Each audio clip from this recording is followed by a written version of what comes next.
No song today, folks. Not allowed to sing a song. I wanted to sing a song, Lucas, but you don't have to do a song, which all means don't do a song, Zach. I don't like it. So you can send him angry emails because I know you're all my biggest fan. The important thing here to note is I was trying to be like the nice, respectful, kind partner and say, you don't have to overexert yourself and do the song at the beginning. And Zach has decided to take this and get butthurt about it and believe that I hated his singing voice. You know what? I want to fly like a podcast to the sea. Fly like a podcast. Lucas and Zach carry me. I want to fly. Okay, there we go. Beautiful. Beautiful. The dulcet tones of Zack Ford. I know. I saw your cheeks bulge up. You had to take a drink to calm yourself down, but I feel better. I feel better about myself. That was pure ethanol right there. Welcome, folks. Welcome to the wonderful episode 29 of the Lucas and Zack podcast. I don't know how we've done 29 episodes. 29 episodes of foolishness. I don't think I've ever talked to any individual 29 times in my life. Zack Ford has talked to me more since the podcast started than his own wife. But yes, we are continuing our lovely discussion of plane movies. Zach and I love planes. I don't know if you know this. Real plane nerds over here. We paint planes together sometimes. We wear our matching Lucas and Zack podcast bathrobes and paint little toy planes together. I may or may not have get distracted, but yes, I love painting toy planes in a bathtub. Is this what we're talking about? No, bathrobe. We were not in a bathrobe together. That would be a little weird. It doesn't matter. It would still. No, a pool, there's enough room. A bathtub is not a lot of room in a bathtub. Maybe a hot tub. Sit in a hot tub in our bathrobes and paint planes. Sounds good. Why are we painting planes? Because we love planes, Zach. It's plane month. Are we painting full-size planes in our bathrobes? Yes, we were running up and down a tarmac, spraying with spray painters, spray painting a plane. In fact, Donald Trump hired us to paint Air Force One. Okay, I'm not taking that money. What the fuck? Don't sign me up for this. We have now only paint Harrison Ford's Air Force One. That's my president. Cheers, Harrison Ford. Cheers to HF. You said cheers to Ford, and I'm taking all that credit. That was for me. Thank you. But we're not here to talk about Air Force One. We did that. Although we could, because there's no president in this movie.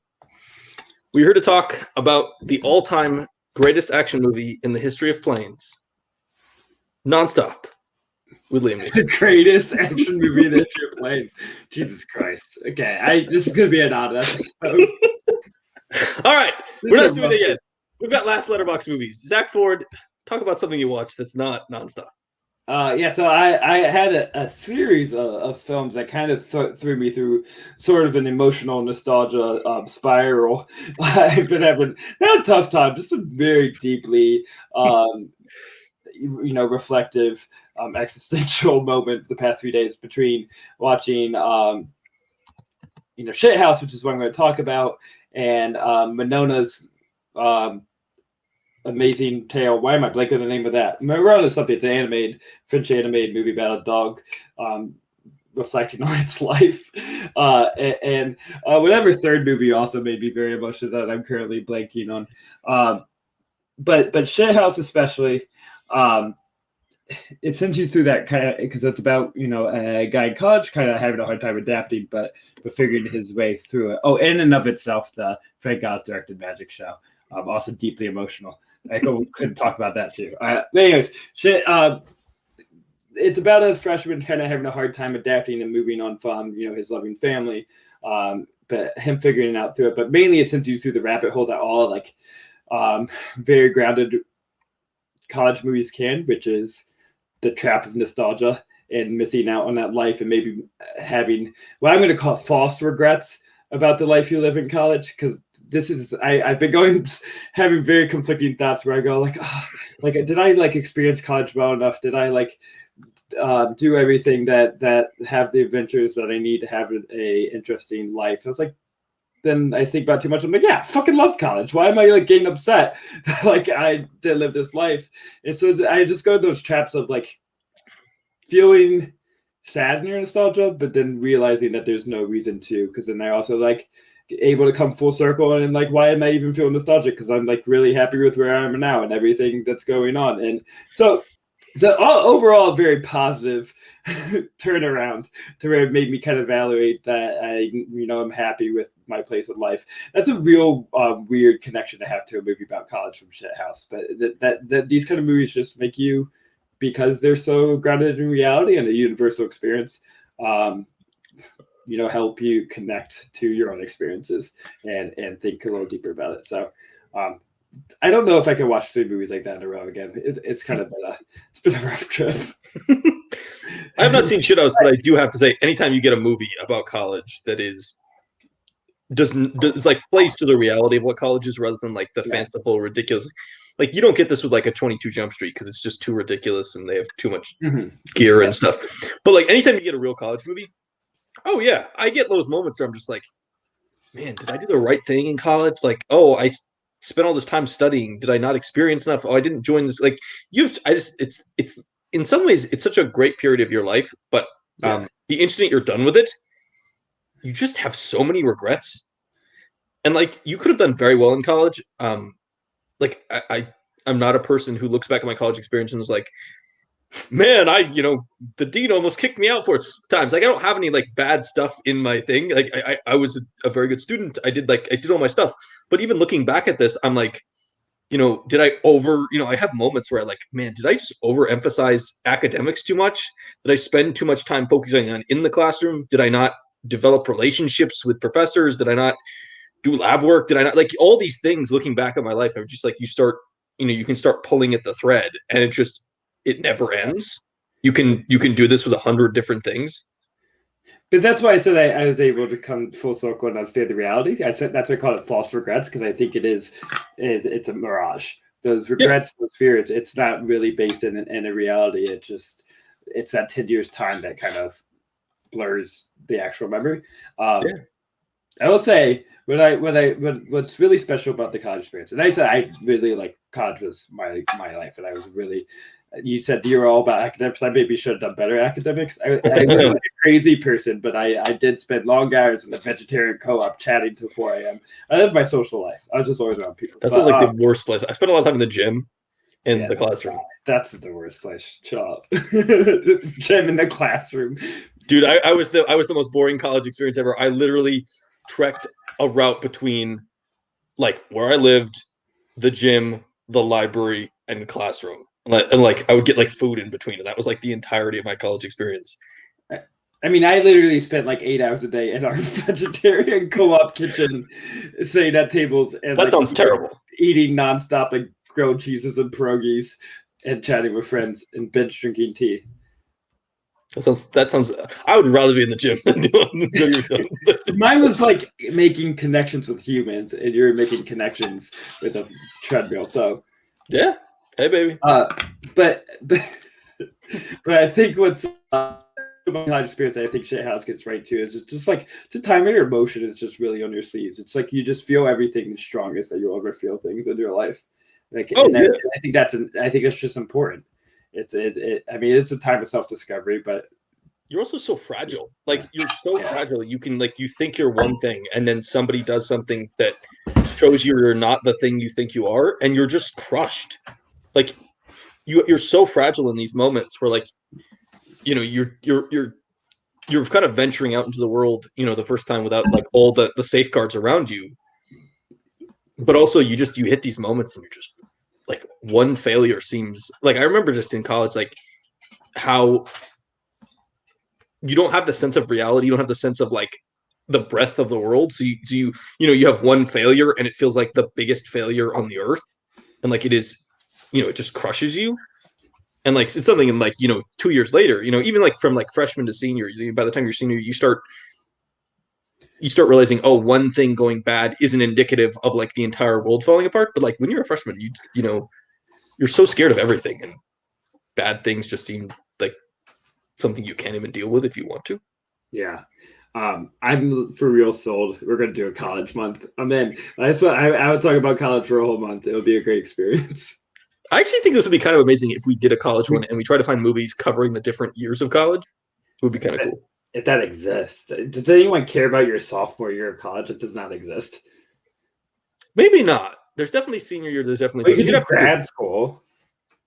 Grad school is boring. Grad school students. Well, I graduated, but I graduated in the spring. I got a semester left. Right. Okay. We'll see. Zack, I can send you my transcript if you're worried about me failing. I'm not gonna fail. I'm gonna be fine. I will be a graduate unless I die between then. No. We'll spend the whole month talking about whether I should go back again and get my doctorate. Yeah, baby. That's what we're gonna think about. How much does that up your salary if you get your doctorate? The point is so I don't have to teach kids anymore, and I can go teach adults about kids, so I can be a college teacher. That would be my goal. Professor Ford. Ford. I so fit for that lifestyle. It'd be a great. Hey man, you could be the second professor. I mean, Harrison Ford was Professor Ford. Yeah. I'd be the second best professor. Will a girl write "I love you" on her eyelids? It happens anyways. Not in class because they're 12, but just happens on the streets. It would be amazing if like the 12-year-olds are writing "I love you." I would, and then I have to report that to the principal. This girl's. It would be real bad. It would be real bad. In the Indiana Jones movie, it's kind of like they're adults. Whatever. Yeah. Yeah. Shithouse. I'm gonna see Shithouse. That's the plan. Hey, we're gonna cover it in future college month. I decide. I'm watching it anyway. 2020 catch up, baby.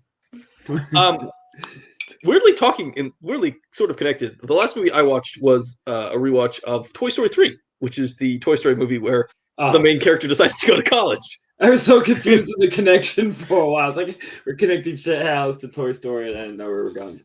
I love all the Toy Stories. I'll just say that off the bat. I'm a ridiculous Toy Story stan at this point. Toy Story 3 is really emotional to me. I think the overlying message of just moving on and kind of like the first two Toy Stories are about growing up and accepting new people and accepting new times and changing times and age. And this is the one where it's really kind of the crossroads movie where it's like, if you're a toy, you can't be played with forever. I'd also I don't know, maybe I'm the only one who does this, but I do think about how I definitely had toys when I was a kid. Yeah. And I definitely stopped the hard stop touch, even taking them down and looking at them I didn't play with them when I was a teenager, but they would be even 16, maybe 17. They were still toys and stuffed animals that I looked at and was oh, I love this one. And I definitely think that college is kind of that hard stop on that. And it is, I don't know, it's really emotional because it's the third movie and you love these characters, and even though they're toys, they're as human as any other character. And so watching them having to first think that they were just been completely abandoned and thrown out like trash, and then realizing they're in a terrible situation, and then realizing, oh, we weren't supposed to be trash, and then having to get rescued. And then even, at the end that they think they're all going to die and they're just happy to die together. And then I think the final happy to die together, but coming to terms with their death. They're coming to terms. Yeah, come at me, baby. I'm not saying celebrating. I'm saying if they're going to die as a friend group because they love each other. And I think the most emotional scene in maybe any Pixar film is when Andy gives Bonnie all of them. That scene always makes me cry. Just his passing on, there's just so much. It's an entire movie you spent watching Andy be just ready to move on and go on to college. And it's the one moment where even Andy takes a step back and reflects on his life with these toys. And as he passes them on to Bonnie, he kind of explains who they are. And it's this really wonderful moment of passage for these toys. And he knows that Bonnie has the same spirit as him and will play with them like he did and has the same level of imagination. And it is kind of interesting that I guess you can think of Toy Story is all about imagination in some ways, and the reason that these toys are alive is because they had two kids that wanted to play with them like this. And I don't know, it's just it's a wonderful film. I know there's people who are detractors of 3. I love 3. I was worried when they did 4 after 3 because I thought 3 was a perfect ending, and 4 is also great. So and a better ending to the story. I think so. Yeah, maybe. I don't know. I'm not as emotionally. I don't think I cry as much as with like at the end of 4. I don't know if that's necessarily. 4 would be one. Like if I watched amongst these other movies this weekend, that would send me through an emotional spiral, but not make me cry. Those are different things. But I think I agree. I think it's just deeper and richer than 3. It's honestly very impressive that they came back after 3 and were able to do another movie that actually had a point, and rather than seem like a cash grab to just continue these characters. By the way, this segment is just becoming our like test trials for future months, because I'm like, let's do all Toy Stories. Like, we're mega fans. We can straight up do a Toy Story month. We could do a Toy Story 1, 2, 3, and 4, and just because we are both like they're all 4 perfect movies. I think it makes sense for us, because I think we're, and then as a bonus episode, we're the upper echelon of fans for it. Bonus episodes on Forky's adventures. Bonus episode where we read the Forky's Adventure fan fiction that I write. And we'll is this not safe for work fiction? Okay, I really against taking innocent kids things and making not innocent. So that it is okay. It is. I just asked for children. Okay, I was just asking the question. There are some weird people in the world. Just wanted to make sure you were not one of them. But you do see Forky's dick, so. Do you like Toy Story 3, Zach? It's my least favorite of the bunch. I just don't find it as complex as the other ones emotionally. And I think because it does, recycle some former themes, especially from 2. But I still enjoy it a bit. I still love being with all my best friends together on screen. I think Lotso is a very thrilling villain for it. But as far as what I emotionally connect to, it's at least the 4. I did watch it recently. I tried to play a lot of Toy Story around my child, and we have a Toy Story 4 ball. It's a Toy Story Forky shirt. And I just, because little kids like to watch things on repeat, and I'm just trying to make sure that he's going to either like Toy Story or the Muppets. And that's like, if I have to watch anything 5,000 times, it has to be Toy Story or the Muppets. Paddington. Where's the Paddington? Or Paddington, yeah, we haven't done that. He's about to watch some Sundance movies with me Sunday morning. Me and Theo. Theo's going to be cultured, baby. More cultured than I will. With that being said, let's continue on to our main discussion. Nonstop with Liam Neeson. Yeah. And, this is the time of the day when we get the Zack Forward plot summary.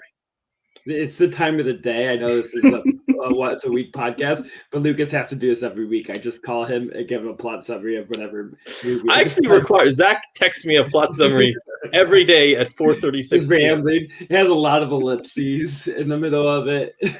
Sometimes he falls asleep in the middle of it and has to come back several hours later.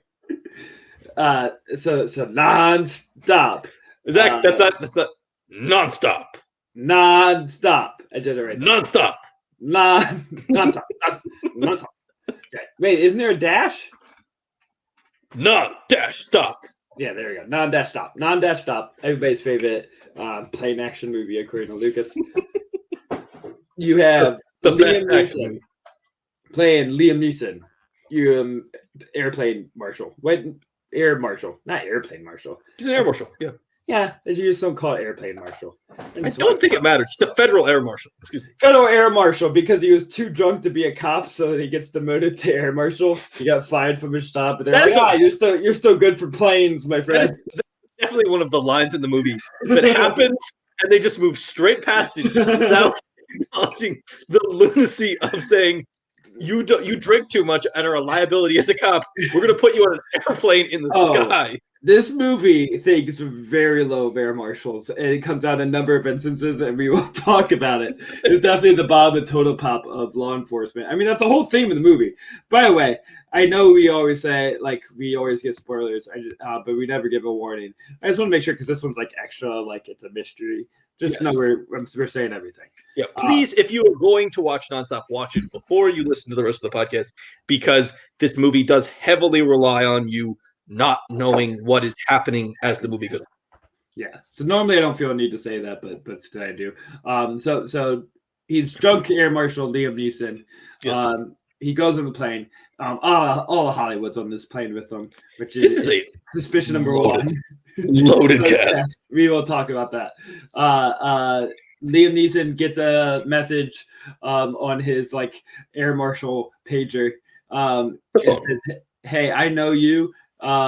There's like I'm gonna kill people in this plane if you don't give me money." And he says a lot of personal stuff about him. It's all confusing. There's a lot of we're not just gonna say plane shit. It's gonna be quiet plane shit. Just like chaos happens really quietly for like the first hour of him trying to figure out who did it without freaking out the all the passengers on the plane. So talking quietly with the stewardess and the pilots, and Julianne Moore for some reason gets on the inside of it. Who's just she's playing a Karen. And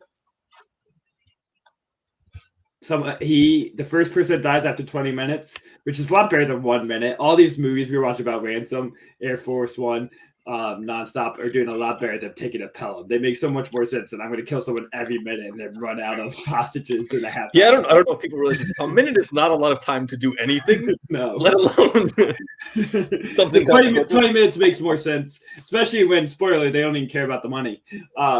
Only one of them does. But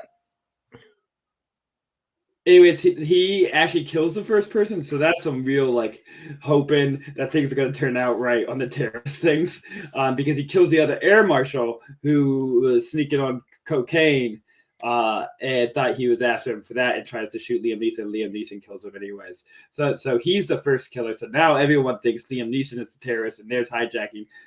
Now loud plane shit happens. People start to freak out as people start to die. He's trying to like handcuff people that are suspects. So all this plane shit chaos happens, and jump ahead, a few people die. And then it turns out Scoot McNairy was just real mad about 9/11. And his dad died, so he decided to hold a plane hostage to tell them they need to have better security. So blame Scoot McNairy for why you have to take shoes off at the TSA. It's really his fault. And Zack was joking, just to be clear. Please don't sue us, Scoot McNairy. Scoot McNairy, and with the help of Nate Parker, who was like military trained, they both were under other disguises, but them together were somehow manipulating all this. It makes no sense how they got any of this done. There's a bomb on the plane in the cocaine. How they get it? They're magic. They're illusionists. Scoot McNairy trained for years in illusionist school to get this stuff done. But of course, it ends up Liam Neeson kills him. They like crash land the plane. Slow motion bullet shot while the plane is like crashing. Pretty fucking awesome. Because Scoot McNairy is also like, I don't care about the money. We're all gonna go down, and so he just hopes the plane crashes and blows up because they blow up the end of the plane, and the plane goes. Woo! Please, can you just make that gesture again? Woo! It's a plane wobbling after it's exploded. All right. Liam Neeson. Here we go. I'm gonna act it out. Scoot McNairy. I don't care if I die. There's hand gestures for those watching it or listening to it on pod form. You guys are missing out. I mean, YouTube viewers get that extra little bit of stuff. You also missed me give a deep hug to a pillow while he was talking about the warmth of Toy Story, and I felt I just needed a hug. Let's talk about the cast for a second. This cast is crazy loaded. So, you start with the movie and you're like, okay, Liam Neeson, this is fine, makes sense. Now, just to be clear for everyone, I looked it up. The budget of this movie is assumed to be somewhere between like 30 and 50 million. So not like a crazy high budget. Yeah. So you're watching Liam Neeson. He's coming through TSA. He's checking in. You notice, okay, Nate Parker is there. Corey Stoll is there. Some other people. You get Corey Hawkins is there. Yeah. You get on the plane. Julianne Moore comes on. Real upset about her window. The two flight attendants are recent Oscar winner Lupita Nyong'o and Michelle Dockery at the height of Downton Abbey fame. Did Lupita Nyong'o film this before? I don't know. But I think it did. There's so many people that I'm like convinced you're forgetting somebody too. Scoot McNairy is there. Shea Wiggum is the guy on the phone that he's talking to. That's the most bewildering. That's like an actual recognized name actor is on the phone. People know Anson Mount. He's like a Also relatively in the height of his Boardwalk Empire fame, just like Downton Abbey. There's like a lot. Yeah, there's a lot of people. But like, this is like a crazy loaded cast. Like, this is the cast you would see if they were doing some big drama or like expansive epic or something. But it's this, this is the funniest thing is, Liam Neeson in these action movies usually has a pretty decent cast. Yeah. But this is it jacked up to 1,000.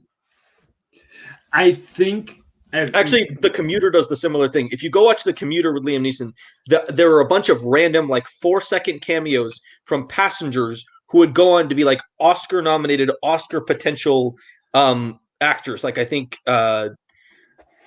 Letitia Wright is in like 4 seconds. It's a very random. He has this weird thing where he has very famous people who'd go on to be super famous in very small roles. It's just smart casting. By the way, I think this should be a thing. I think super. I love it. We should flash in everything for just a half second. In and of itself, the Frank Patrick show. There's like 1 second you just see Bill Gates in the audience, and they don't do anything with it. You see him for 1 second, and you move on. I was like, what is this? But anyways, it works. Though. It helps the movie. I think they got lucky. First of all, because a lot of people right before they get mega famous or something else. Yes. Like Corey Hawkins wasn't really a name. Corey Stoll's a character actor. I think that's a normal size role for him at most points. I said Shea Wiggum kind of normal, but also he just got stuck on the phone. The Lupita Nyong'o is super bewildering, especially if she has nothing to do. It was shot in 2012, so I think that's the reason. It was way before. It was a late release then. That took a long time. Yeah. I was thinking this was 15. Okay. Anyways, but why I think it's very helpful is because since it really is a whodunit. There's a lot of Agatha Christie-esqueness to it. Of like, here's all these people that present all these characters. He spends a lot of time giving you a little bit to be aware of who's on this plane, and there's some roles of who they're on the plane, like Murder on the Train or Murder in the Orient Express. You're aware of all the passengers.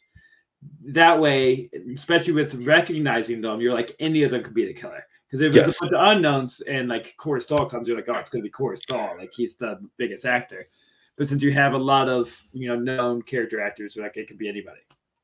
Well, this is the thing we criticized in Man on Fire, where in Man on Fire, you're like, Mickey Rourke is way too big to be this 5-second role. Why is he the only big actor in this entire movie? He cannot be in this movie for 5 seconds. And of course he comes back. You're right. It works because the movie needs you to believe a lot of people. And you're more likely to believe people you recognize are like an important part of the story. It doesn't throw you off because really it is surprising who it is. You really don't. It's hard to predict. It could be anybody at any point. There are also, I do think, legitimately parts of this movie, maybe the first 45 minutes or so, where you think that the person threatening to do it is not on the plane.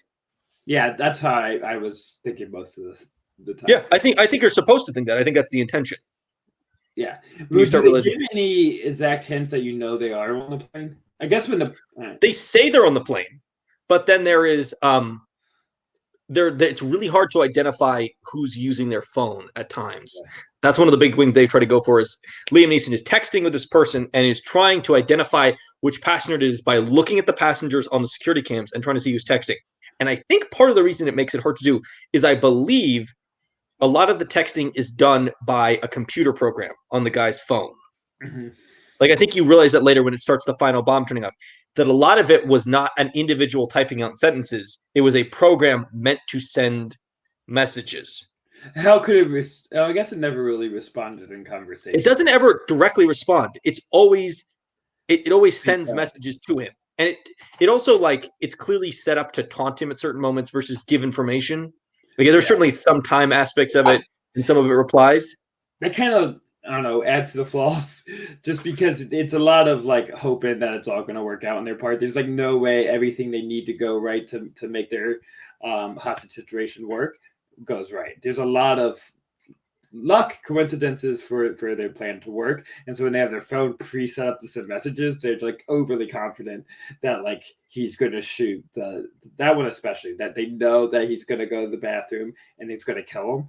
Like, he could have. How do they know the other air marshal was going to be so? They told him to. They told him to go there. Remember? But not to get defensive and try to shoot Liam Neeson. He wouldn't have killed him if he wouldn't be so defensive about it. That's like you're really expecting someone to act in certain ways that you can't always 100% guarantee. Sure, but I think you're also putting if you know the guy has cocaine, and you've threatened him with a bomb, and you've threatened him in the way that we saw in the text messages after his phone, you kind of had an idea of what mood he would be in and why he'd be suspicious. But you can't guarantee. It's still hoping for the best. Hoping for the worst, I guess. I should be called like hostage for the best. I mean, most of the shit, I'm gonna keep talking about the magic show I watched. I like can explain stuff. He did so much more than anything they did. They like straight up are illusions. They make notes. They don't really try to explain how they accomplished a lot of their plan. I think that makes it not seem very feasible. Like, how did they get the bomb in his luggage without him knowing? How did they know everything about Liam Neeson? They don't make any sense of that. How they get all his personal information and know his story. I mean, I don't think some of that would be that. How do they get the plane to go bobble bobble? I know a lot about planes, guys. Planes go whirl and they go bobble bobble.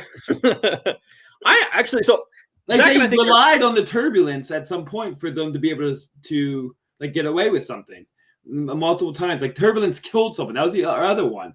Just like jostled the pilot up, and that's when the pilot like died from his psychology reactions. Like the turbulence meant everyone got distracted, and then the pilot dies.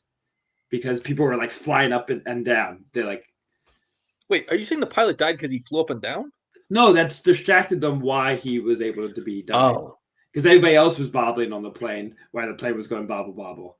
I think that was just a lucky coincidence. I don't think they needed everyone There's no way that is lucky, that much turbulence. They controlled that thing. And there's another time where the plane like reacts differently and changes things because of why. They somehow are controlling the plane. They don't explain it. They're not controlling the plane, though. That just happens to be random. Like, that's random flight patterns. What happens, the reason they takes out the pilot is that there's the hole in the bathroom that he pulls out the thing and shoots him with the dart. Yeah. But they did this during turbulence. Yeah. How could they know the turbulence was going to happen? They didn't. They just happened to be. It happened at the exact time, the 20-minute. That timer went off. The turbulence is just a random occurrence during the flight. It has nothing to do with the actual plan. But that's what caused Liam Neeson to be distracted so they could get away with it. So it was that incident would not work if it wasn't for the turbulence. At the exact second that the 20-minute timer was going off. Yeah, but the turbulence was not like long lasting. I don't think this is. I think you're. I'm in a private message. John, Colette, Sarah, whatever his name is. I need to know. I think you think the turbulence is more plot based than it actually is. I think that was just a. Otherwise, it's just shockingly coincidental. Yeah, there's coincidences in this. Yeah, there's a lot of coincidences. That's really here's the thing. I'll make the case. I think Zack and I are at a very different plane in this movie. I don't think Zack barely likes this. I had fun. I like this quite a lot. I like this fun. It's real stupid. That's fun. It is, but it's also like kind of really engaging. And this is a similar argument I think we had on Unstoppable.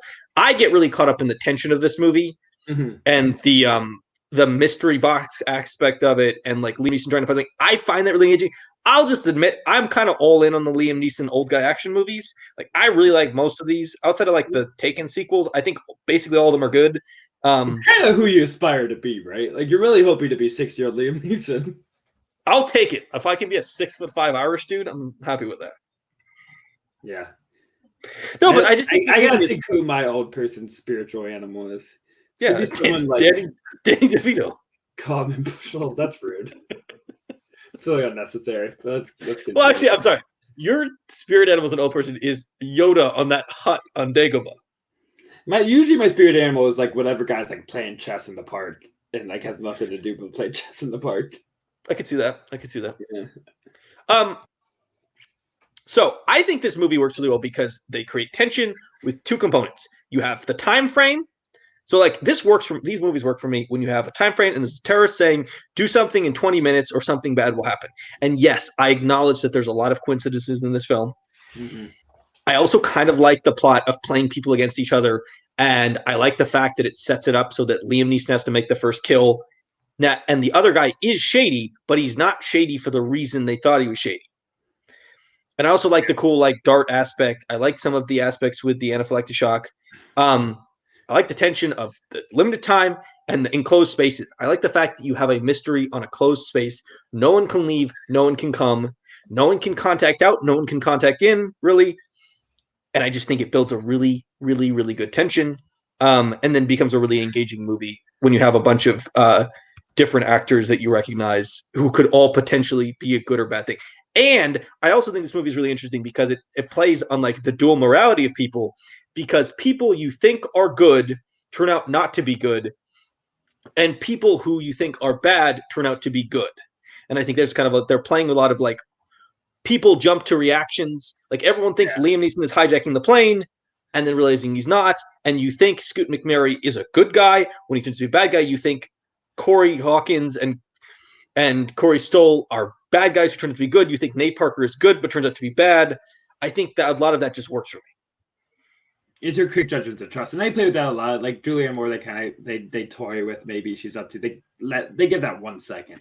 They let her kind of always be good, even though she's like a monster, just a monster as a human. Wow! I need her to get off the plane. She's a real Karen. She spends like 20 minutes, like I need a window seat. You messed up my reservation. I didn't get a window seat. And the thing is, she only needs a window seat because like she just wants to look out the window in case like it's her last time. It's not even like she needs it to be calm. She's not even scared of flying.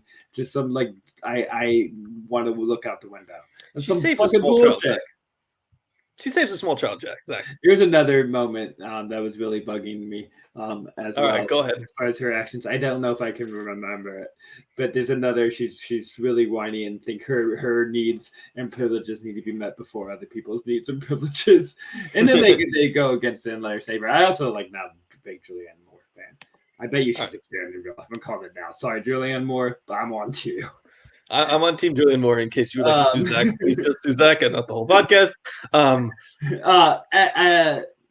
forgot what thought I was going to say. Oh, I just want to say, so we're talking about the tension, within, I think it works really well for the first hour or so. I think when I call it quiet plane shit, when he's trying so hard to solve it without freaking out and everything's like behind the curtains. And I find that all very interesting, just that like it's a tonal control. Yeah, and even as a director, it's tonal control too, just trying to keep it like calm, but like still thrilling and suspenseful, but there's just this kind of quietness to it. And I found that unique to this film. I think once the passengers start to become suspicious of some shit's going down and it becomes more chaos, it becomes a lot less interesting. It becomes fairly repetitive. Of they, are shouting out the same kind of complaints and the same. There's like multiple scenes of them having the same suspicions of him. They spend way too long with like thinking that Liam Neeson is the one holding hostage and everyone turned against him. That just kind of runs circles for like a half hour. Interesting. Okay, so I would actually disagree. I do agree the quiet stuff is more interesting and my favorite part of the movie. But I think if the characters, if the passengers of the plane don't have a reaction to what he's doing, then I think it is. It doesn't make any sense. I think if I was on that plane, I don't think you need it for that long.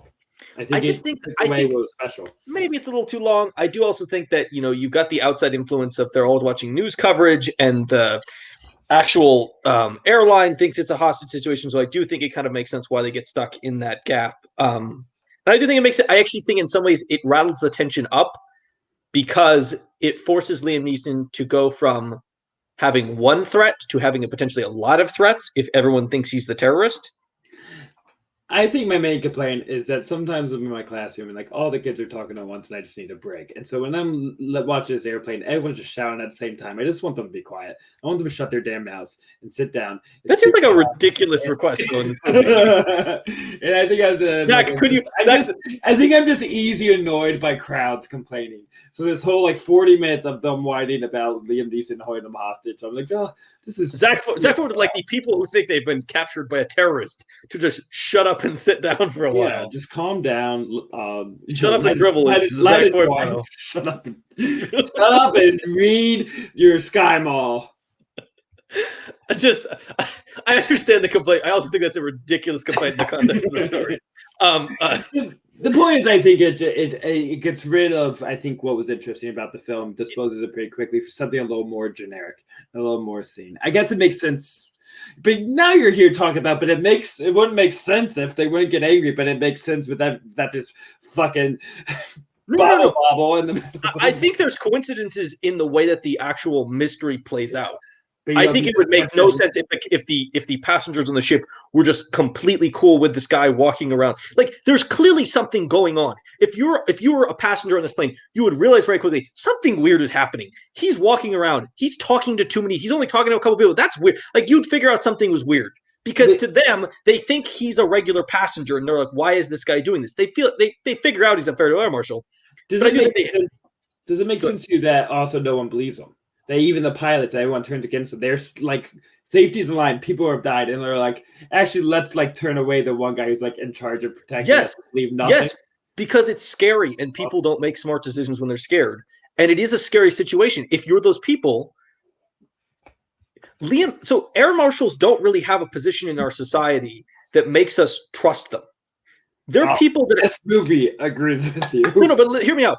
They're not like people we see. They're not something consistent we see everywhere that we see as a sign of safety and security. They're people we should only see in the worst of scenarios. Mm-hmm. That's basically, we should never know an air marshal's on a flight unless something goes bad. So to most Americans and to most people watching this, I think you watch this movie and you go, I don't feel comfortable that the air marshal is doing stuff. And the fact that the air marshal is doing, Liam Neeson does a lot of talking and looking, but not a lot of action. So I think if you're a passenger, you would really get kind of scared. Yeah. So I would also criticize Liam Neeson as an air marshal is not very good at his job always. He gets a little he's overly rough in some circumstances. He's not always some racial profiling stuff that's real uncomfortable too. That he's treating the one black guy with a lot more aggression than the other people. I actually don't think that's profiling as much as you think it is. I don't think it is profiling. I think it's a bad film to make that decision. I think within the film makes sense, but they should have been a little more, not open-minded, but I think a little more aware of how that looks and presents itself. Here's the thing. I think they could have done the same thing with a white actor. See, I think it works, and I think it doesn't come off as profiling because he's clearly the character that is causing the most problems.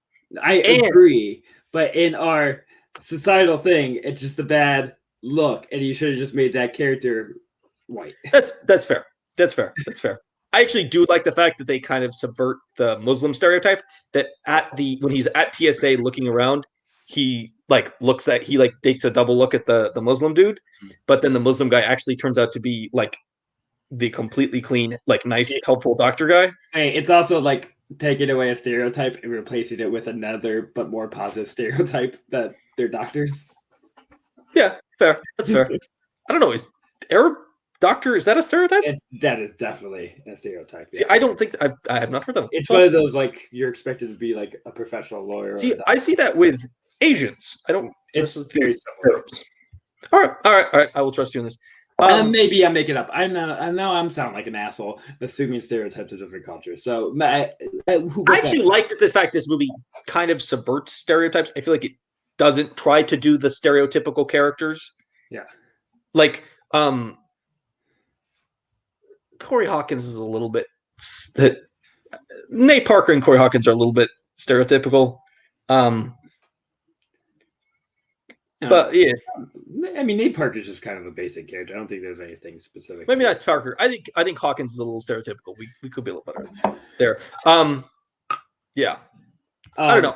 I like McNary is a stereotype of glasses wearing characters. He's like sniveling and like pushes up his glasses a lot with his finger. That is all glasses wear. People.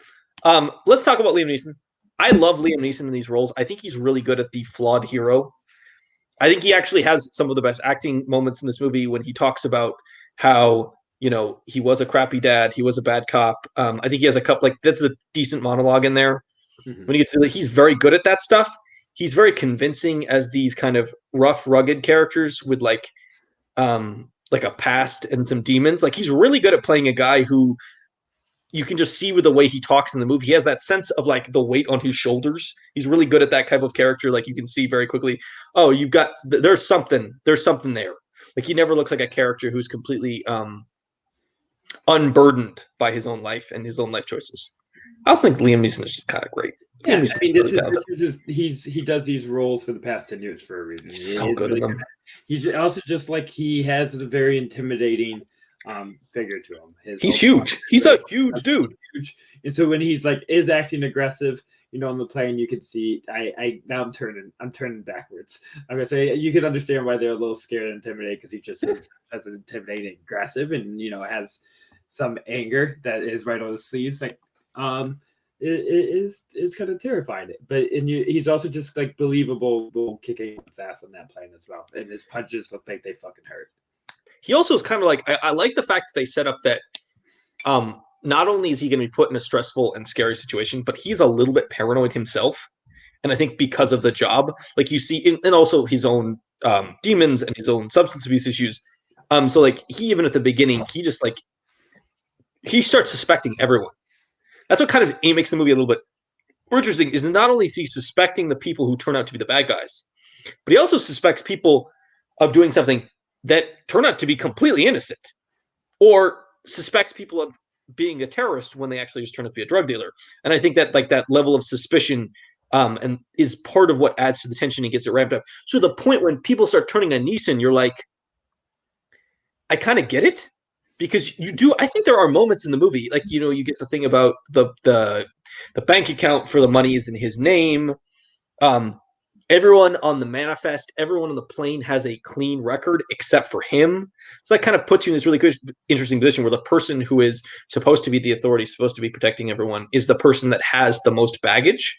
And I think that kind of presents a really gray moral situation about, if you're a person who doesn't know all the details, who doesn't know anything that's happening, how do you react to this? I don't know if I was on that plane, if I would be like, yeah, Liam Neeson's the good guy.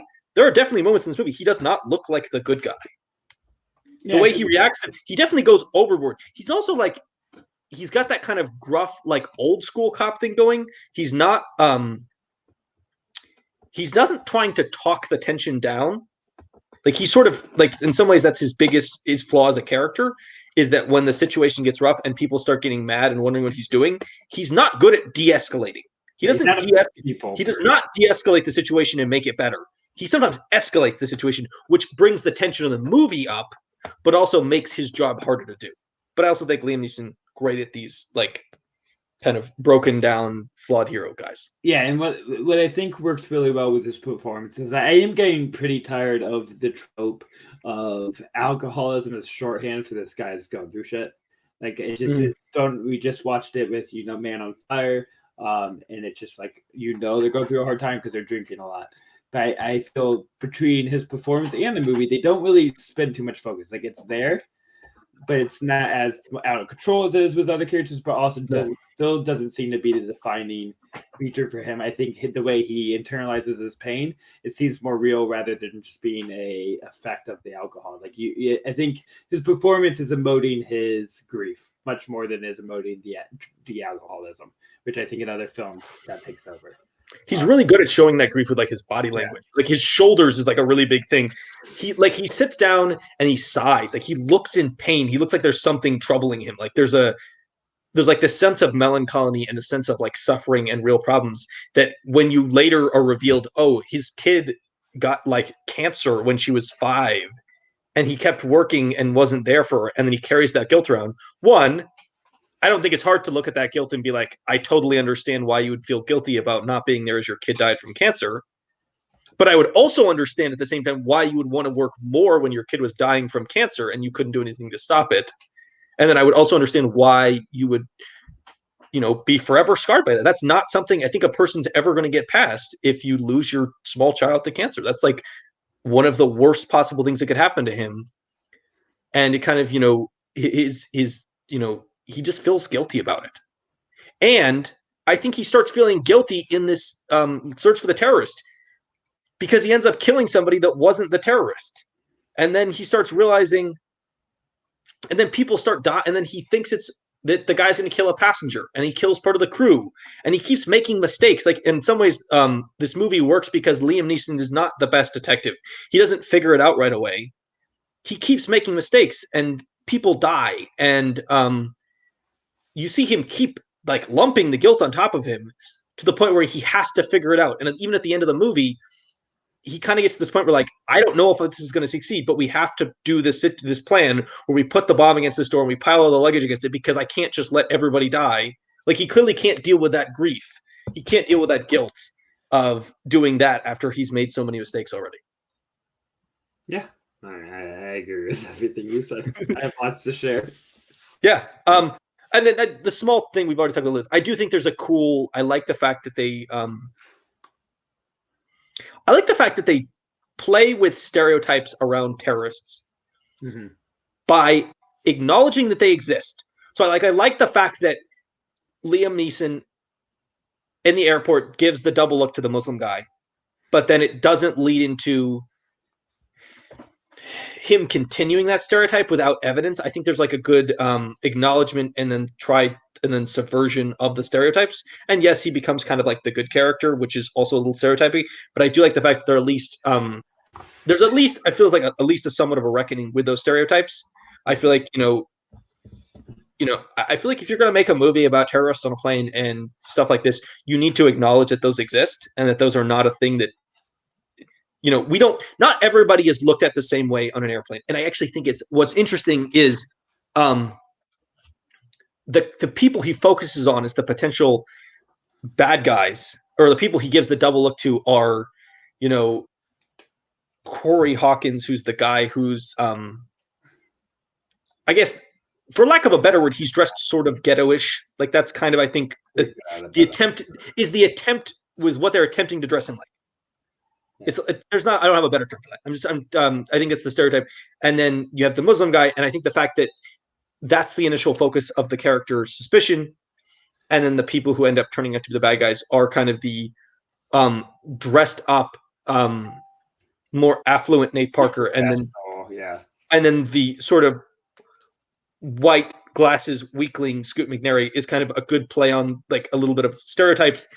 Because I don't think it has a lot to do with that, but I think you have to at least acknowledge that those things exist when you make a movie like this. I think it is very purposeful. I think that's the thing with the film is the concept of terrorism and how serious of what you expect from terrorism.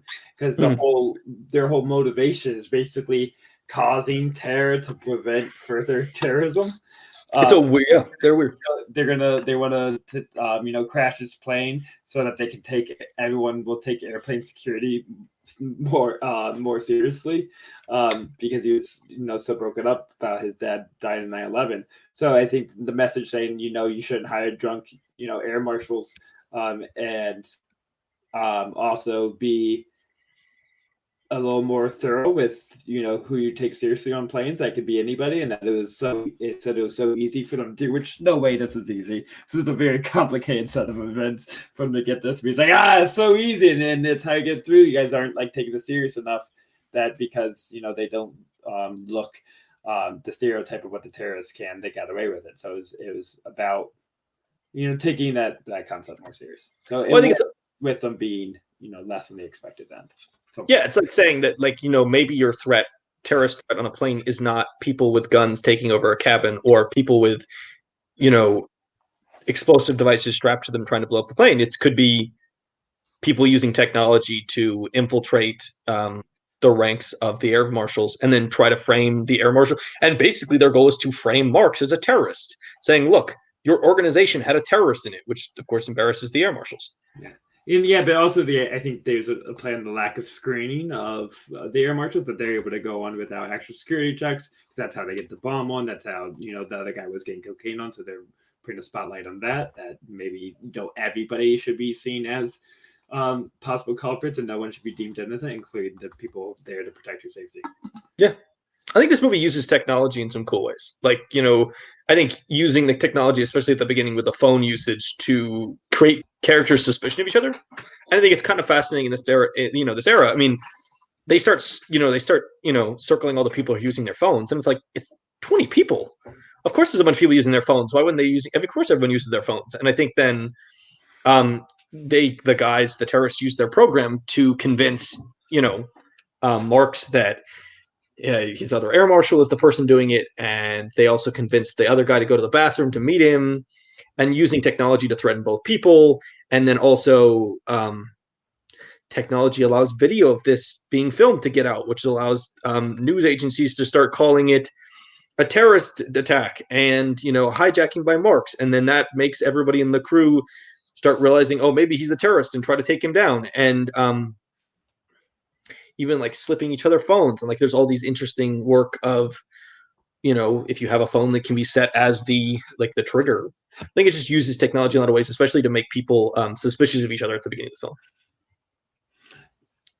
Yeah, for sure. And there's also, Nate Parker being treated as the master of cell phone programming. There's also a way to twist it as well. Yeah. That's interesting. Is all the technology feasible? I don't know. I know nothing about technology. The air marshal phone networks was a little weird to me, but I guess. Yeah, I'm sorry. I don't know how to make a virus through a picture message to send it to somebody. I'm not talented enough to do that. At least you work on that. Let's see. Anything else we want to talk about? Anything specifically about this film you want to talk about, Zach? I don't think I have a comment. I mean, I feel like I came off trying to poke holes. I think that's just coming just to challenge you a little bit, just because I know you love this movie. So it's just almost devil's advocate say, because I did have a great time. And especially the first hour, I was like, what is this movie? So why are people casual? This is pretty amazing. And I got a little more bored. I got a little more generic at the end, but still a fun watch and much more than I would have thought. I'm having fun with this plane marathon. I was worried about the browiness of it. But for the most part, a lot of these movies are still pretty engaging, and this is great use of the plane setting that you kind of touched upon as well, using the claustrophobia of a set plane. And this is the start of our commercial flight mini marathon, because we're only doing 2 commercial flight movies. So that's right. Yeah, next one will be a hero at least. Yeah, I will say. I mean, actually, the next hero only saved slightly more than Mark saved. Mark saved 150 people. I will say, I will to counterbalance it. I know we're like a whole star apart in the rating. I will say one thing that I do agree doesn't work is the reveal of the terrorists. It is rushed. They just don't have a lot of time for it. I do kind of like the one thing I like about it. I do like the fact that Nate Parker is just like, yeah, I'm in it for the money, and then Scoot McNairy is like the wacko anarchist idealist. I think this is I'm going to change the world with one action.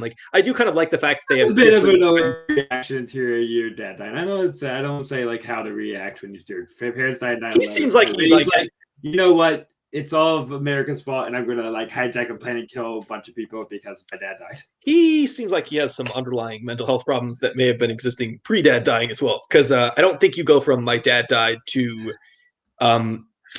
framing the entire Air Marshals organization as terrorists is my goal. It also doesn't make a ton of sense that he was able to do this. They don't make it seem like he is intelligent or. And I think Nate Parker a little more believable. They get him the military background, but also his technology background, having him as a programmer.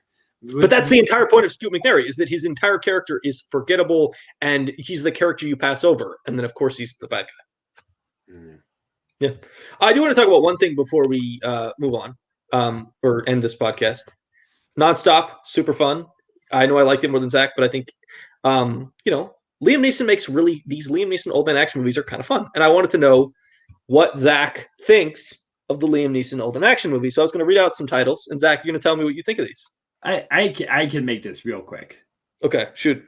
I've seen The Gray, and I see nothing else. Really? You haven't seen? So no Taken. I haven't seen any Takens. Taken's fun. This is what I'm saying. These aren't things I get excited about, and I just haven't given them a chance. And maybe a what about the 18th? Sell me, I guess, because I'm the Gray. The Gray is really good. Gray's really good. Unknown's a little underwhelming, but kind of cool twist. I like Wolves. Do not watch Taken 2 or 3. They're very bad. Nonstop is fun. A Walk Among the Tombstones, I think you would like. A Walk Among the Tombstones is more like a classic mystery story. It's Liam Neeson and Dan Stevens. Quite good. Commuter. I've not seen one. The Commuter, I definitely think you'd enjoy, because it's a little it's very similar to Nonstop, but kind of Nonstop on a train. Another world, we're doing The Commuter instead of Nonstop. If things were a little different a few weeks ago in our poll. And then I like Cold Pursuit, which is sort of Taken, but with a snowplow. Taken with a snowplow. Okay, I thought that was more of a dark comedy, and then It's a little bit of an dark comedy, but it's more of an action movie, and I actually think quite good. I'm a fan. Liam Neeson. I'm happy. I'm excited to watch Honest Thief. I'm excited to what watch about his best action movie, Schindler's List, or Schindler's List. Kenzie? I love Schindler's List. My favorite Liam Neeson movie, but it's not an favorite movie, isn't it? No, it's like top 5, but all time, but not my favorite. Yeah, so good. Liam Neeson, very talented. I do legitimately think, Zach, you would like A Walk Among the Tombstones and probably The Commuter. I don't know if you like some of the others. Taken 2 and 3 are Taken 3 is atrociously bad. It's really bad. They should not have made 3 of them. It was not a good enough concept. And actually, one of the things you notice in Taken that they get better at as they go on, especially with stuff like The Gray and then Nonstop, is that the problem with Taken is that the supporting cast around him is kind of shit. They're not very good actors. Like his daughter is kind of atrociously bad. Like they're really kind of bad. But then you get something like Nonstop or The Gray, and they've figured out the character actors that you should put around Liam Neeson, and it just works a lot better. Like The Gray has a good cast. Yeah, because you know who's the best cast member you could have? Who is the best cast member? Wolves! There should be wolves in every movie. There should have been wolves on this airplane. Zack Ford wants wolves in every movie. All right, you know what? I'll accept it. Wolves in every movie. I think we're done. Got anything else? Liam Neeson? Anything else, Liam? This isn't Liam Neeson month. I have a lot more about planes. Any more about planes? Okay, you want to talk about planes? Yes. So when we paint planes in the bathtub, are we just going to recreate all the planes that we've seen in these movies? Or are we recreating the nonstop plane? No, we are recreating the air flying scenes in Air Force One, particularly taking the missile for the president. All right, and we're gonna have the zip line connecting. We're gonna have 2 bathtubs. We're gonna have zip lines between bathtubs, connecting our planes. Zip lines between bathtubs. Theo's gonna crawl across it from one bathtub to the next. I like this plan. I like this plan. I think we're done here. Yeah. Thank you everyone for listening. This was fun. We talked about Liam Neeson. We talked about action movies. We talked about planes. We talked about probably some really dumb stuff at the beginning. Yeah, Lupita Nyong'o. I feel bad because like we talked about our college. It feels weird to watch a movie with Lupita Nyong'o after she won an Oscar and not really talk about her, but also she has absolutely nothing to do in this movie. She is the second most important flight attendant, and she has like 5 lines. She's also only 2 flight attendants, so that I feel like that made her sound better. She's the second out of the 8 flight attendants. There's only 2 flight attendants. Yeah. She's also last important flight attendant. Her attendant. starring role in the movie is being thanked by Michelle Dockery for showing up. She gets to like sick comfort the kid at one point. That's like her highlight scene. Yeah, there's not a lot. With that being said, thank you everyone for listening. This was fun. Zach is fun. I am fun. We will be back next week. It's really nice. When we talk about the savior of 155 souls. It's Sully. Sully! So I don't have a song for you because I've been reading the lyrics to Fly Like an Eagle, and the song is about something that is completely different than what I thought it was. So I'm going to read out the lyrics as we outro. All right, do it. Feed the babies who don't have enough to eat. Shoe the children with no shoes on their feet. House the people living in the street. Oh, there's a solution. I want to fly like an eagle into the sea. Fly like an eagle, Lucas and Zack podcast. That song has absolutely nothing to do with